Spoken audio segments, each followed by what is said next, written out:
the mobile cartographic unit, the engineer's expert draftsmen use the compiled information to scribe the basic map on plastic sheets, one for each color in the map. This is delicate, exacting work.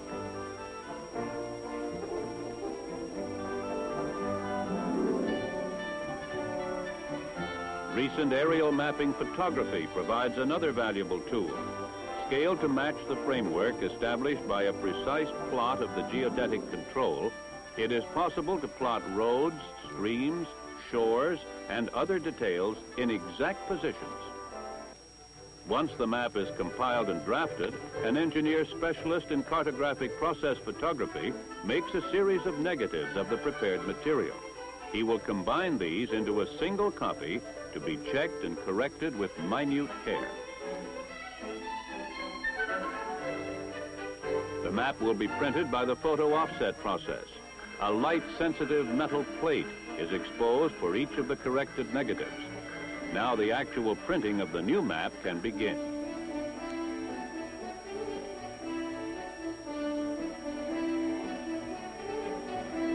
Finally, the engineers produce thousands of copies of new, exactly accurate, detailed maps. The constant battle to maintain microscopic accuracy is spurred by the engineer's knowledge that the slightest error could mean a lost infantry platoon. This same accuracy is required by artillery fire direction centers so that targets may be located, identified, and fired upon.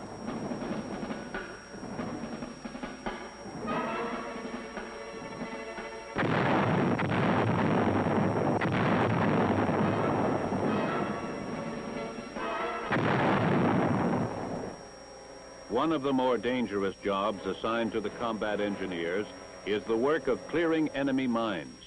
In support of tactical operations by our troops, engineers keep the way open for military movement.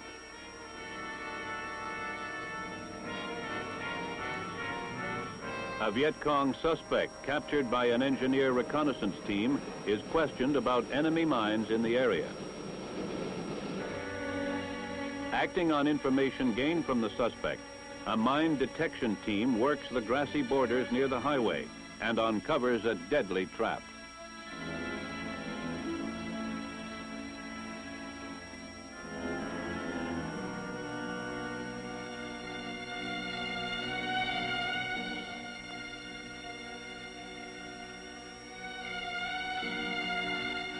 Engineer demolition specialists take over the job of destroying the enemy mines and booby traps. Often, however, in dealing with enemy devices, the combat engineer does not have the advantage of being told where to look. He must look everywhere.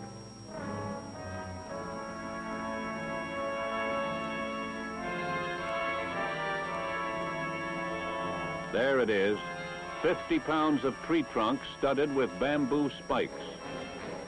Finding a booby trap is one thing. Safely disarming it is another. The examination of the surrounding area must be done with great care. One booby trap may be guarded by others, so that if the main one is discovered, the men who circle around to disarm it may run into secondary traps, more cunningly concealed. A false sense of security is a luxury no combat engineer can afford.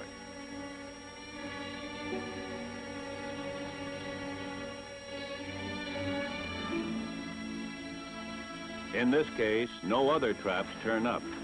The hanging mace with its contaminated spikes is released to swing harmlessly through space, instead of into the chest of some patrolling infantryman.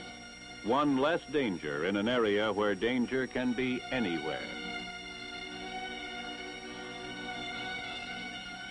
For example, in some torn patch of jungle where our troops have caught the enemy and driven him back, the Viet Cong often leaves an incredible maze of underground fortifications and tunnels. The enemy has burrowed into the earth for concealment and a place to store his food and weapons. To the combat engineer falls the job of exploring and destroying these subterranean passageways, riddled with hidden pitfalls and booby traps. Men of the recon section often find the underground network reaches hundreds of yards in various directions. The whole thing must be carefully charted before it can be effectively destroyed.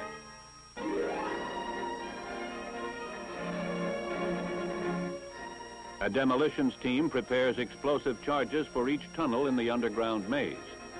The enemy must be denied the possibility of ever using them again. Crews set up charges to make absolutely sure that the entire complex will be destroyed.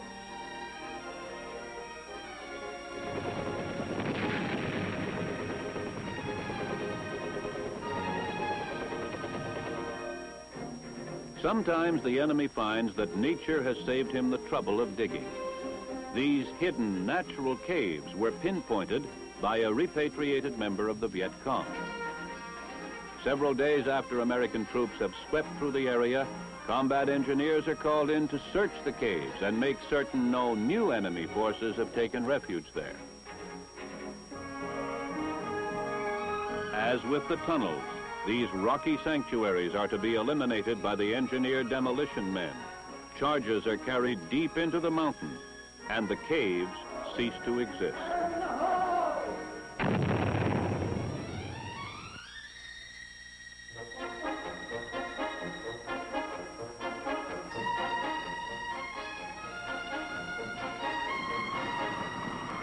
In remote areas, inaccessible except by helicopter, the skills of specially selected air mobile engineers are called on, and it takes special know-how.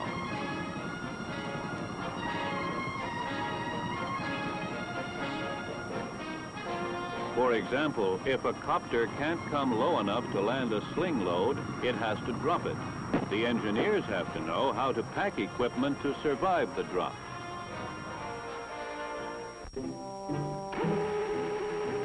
In the hands of professionals, these same tools can open up a landing area for troops or supplies quickly, where the enemy least expects them to be.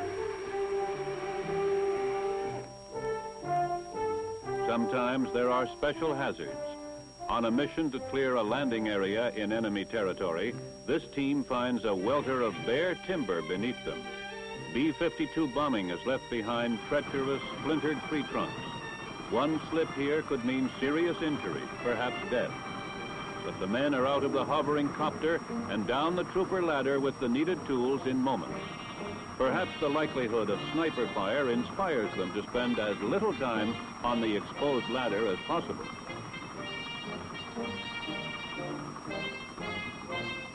Quickly, they hack and saw through the tangle of branches, stumps, and brush. At any time, Viet Cong could step out of the jungles around them. A scouting detail sweeps the surrounding area to ensure the work party isn't taken by surprise.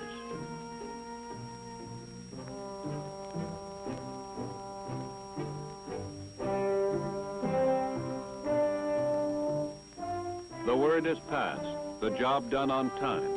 And though in the scope of the overall operation, this may be only one small aspect, the success of a large-scale combat effort depends on the successful completion of 1,000 coordinated efforts.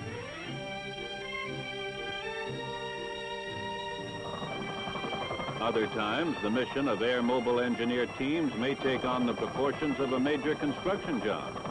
Bulldozers and other heavy equipment may be flown into an inaccessible area piece by piece. Objective? Carve a full-scale landing field out of the raw earth and do it fast.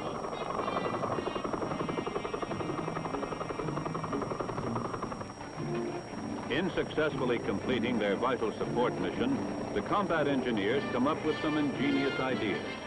If necessity is the mother of invention, here is one of her offspring. A kind of instant airfield. When the bulldozers finish their initial work in the wilderness, the men of the engineers spread a T-17 membrane. The huge nylon covering has a heavy-duty plastic coating. Tough and waterproof, it converts a raw dirt strip into an all-weather runway for heavy cargo aircraft.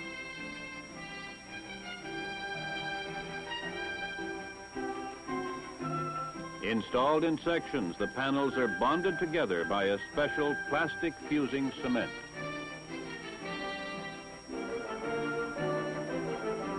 To prevent wind and rain from getting under the strip, the edges are anchored, dug in, and covered up.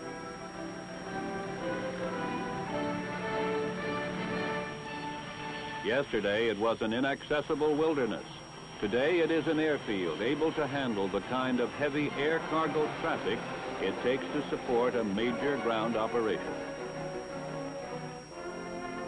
In a more permanent type of airstrip installation, the engineers have come up with these interlocking aluminum panels. Light, easy to handle, they have non-skid surfaces and can support the massive cargo-carrying aircraft so vital to rapid transport of supplies throughout Vietnam.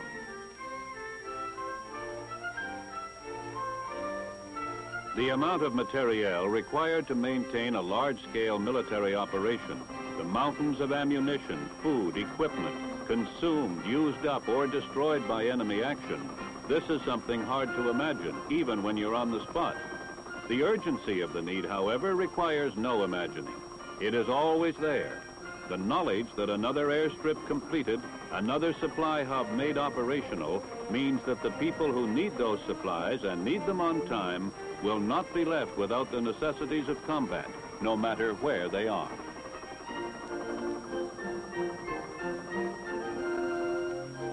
It is this knowledge, this sense of urgency, that quickens the working tempo of many an Army engineer as he goes about his mission, his multiple and vital mission, in support of the Army's fighting forces in Vietnam.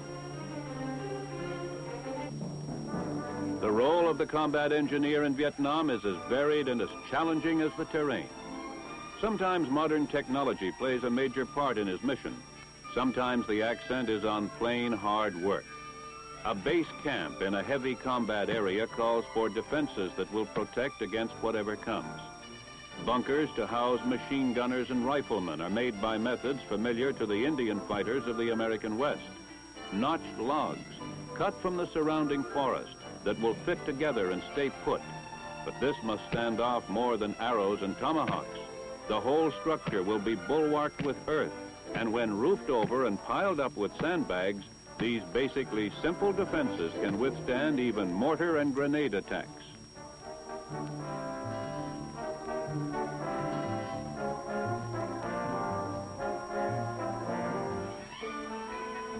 You might not think that in this land of abundant water, drinking water would be a problem. But the innocent-looking waters of Vietnam's rivers, deltas, and waterways can kill as surely as a Viet Cong bullet. In the undeveloped outcountry where jungle warfare is waged, the combat engineers establish water points. Here, through chemical treatment, they convert impure water to clear, safe drinking water. And our troops need a lot of it.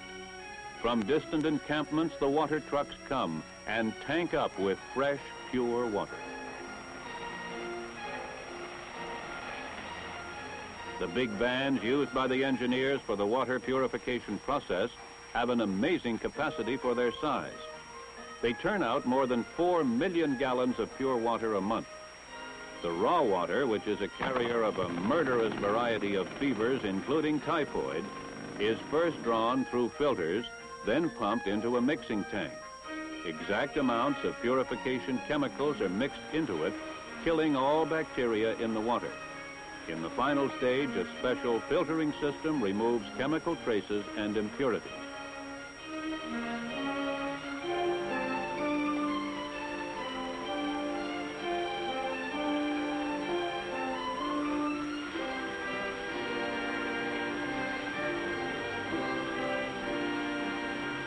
The result is water that is safe for human consumption.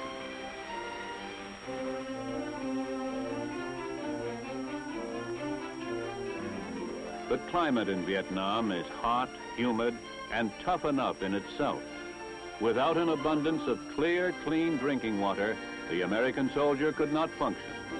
The combat engineers make sure that he has all he needs.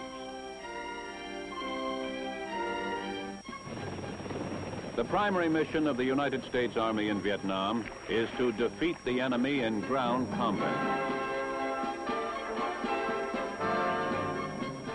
The mission of the Army's combat engineers is to provide professional engineering support for that effort.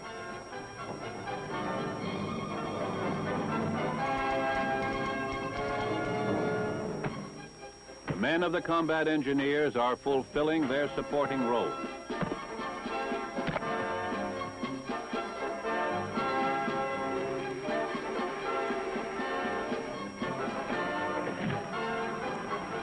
With every means at their command, the men of this vital action arm of the service are helping to keep America's fighting men in Vietnam moving.